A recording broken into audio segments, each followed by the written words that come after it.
I'm in Joshua Tree, which you may have guessed because of all the Joshua trees. But we're mainly here for my friend Carl to do some automotive photography and build up a bit of a portfolio with some great scenery. But whilst we're out here as well, I'm going to be shooting a bunch on my Ricoh GR3. I'm really going to test this camera in a bunch of different situations and see in what situations can it almost replace my full kit of DSLR and multiple lenses. So I'll be shooting with this at sunrise and sunset, and as well as taking it on a run, which is probably one of the main purposes why I've got it. A really small, pocketable camera that I can take with me anywhere when I want to go light and fast. So stick around as we test the GR3. We woke up early to a still and serene Joshua Tree and watched as the morning light brushed the distant mountains. Some pre-dawn images really tested the GR3's built-in sensor stabilisation, allowing these shots to be taken as low as 1/8 of a second, handheld, whilst also producing admirable results at higher ISO. Finding larger foreground trees to fill the frame was really the aim of the game.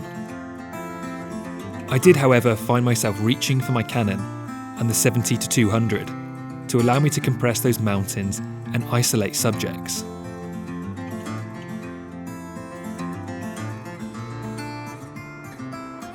I found one of the best ways to work with the Ricoh is to use very close foreground elements, allowing you to maximise some depth of field. As Carl did a more professional job, I felt like I should also give the GR3 a go at some car photography. The results were good and very sharp, and all shot handheld.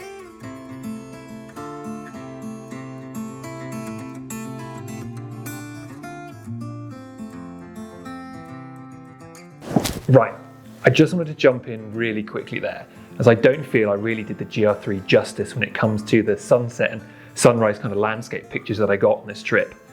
As I mentioned before, I did find myself reaching for those longer lenses, and because we were shooting the cars, I didn't really have the opportunity to go and find locations that would lend itself really nicely to the wider angle of the GR3.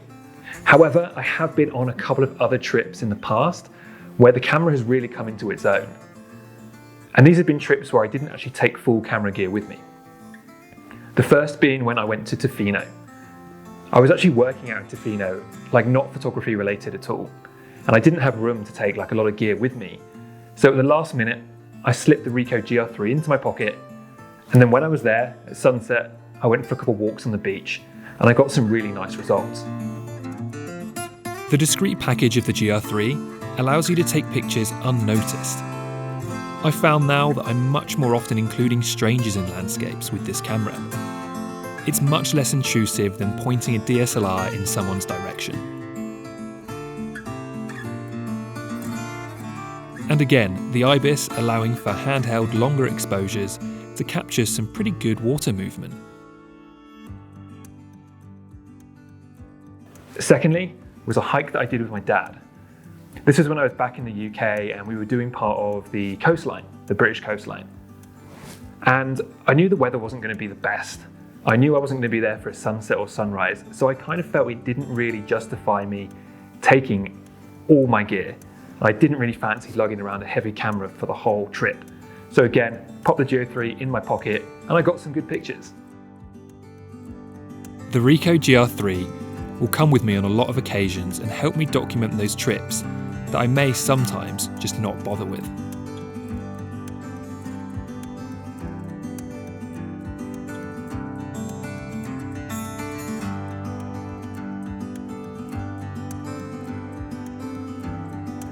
But now back to Joshua Tree and this idiot running in the desert.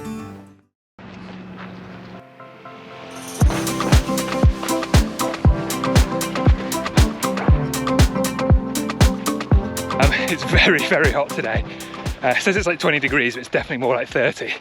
But taking my Ricoh GR3 with me as well on this run, kind of why I brought this camera, so I can go fast and light, but still get some good pictures on the way. Kind of midday sun, so we will see what pictures I can get. But I've tested it in -25, now to test it in +30. This is a great example of the GR3's RAW files and their editability. Recovering shadows is really not an issue. So there are a few features on this camera that I didn't really talk too much about last time and are really helping me today in this really bright weather, and also running. So when I'm running, I'm constantly like bumping up and down a bit. And one thing that's really helping is that IBIS, kind of the in-body image stabilization. And another thing is the active track focus, which I didn't really use in that last video, but it's helping me just to lock onto Carl and kind of fire off a few shots and not worry too much about where the focus point is falling. Thirdly, the built-in neutral density filters. So those are actually allowing me to shoot wide open at higher shutter speeds and freeze action. So with this, it's only an APS-C sensor with an f2.8 lens, but I like to shoot wide open and kind of get some depth of field whilst I can. So those ND filters allow me to do that on a sunny day like today. Hopefully the top isn't too far away. Taking images with the built-in 50mm digital crop results in a 7-megapixel file. Still enough for most use cases, and probably hard to tell that it's low resolution in this video. So it was a bit of a slog up to Panorama Loop with the kind of views of the mountains there, but it was worth it, and now we've got an epic bit of downhill.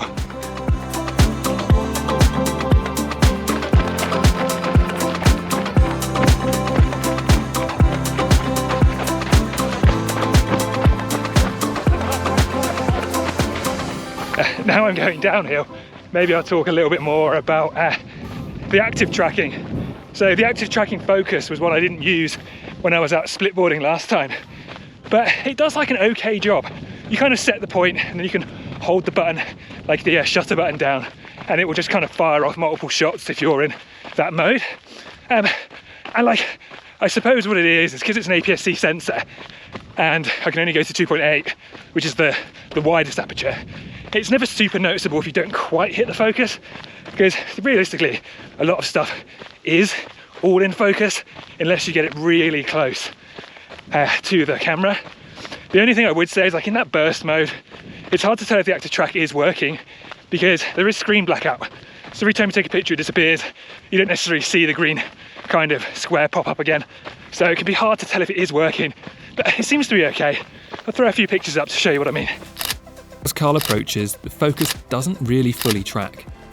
You can see towards the end it loses him completely, and he becomes much softer.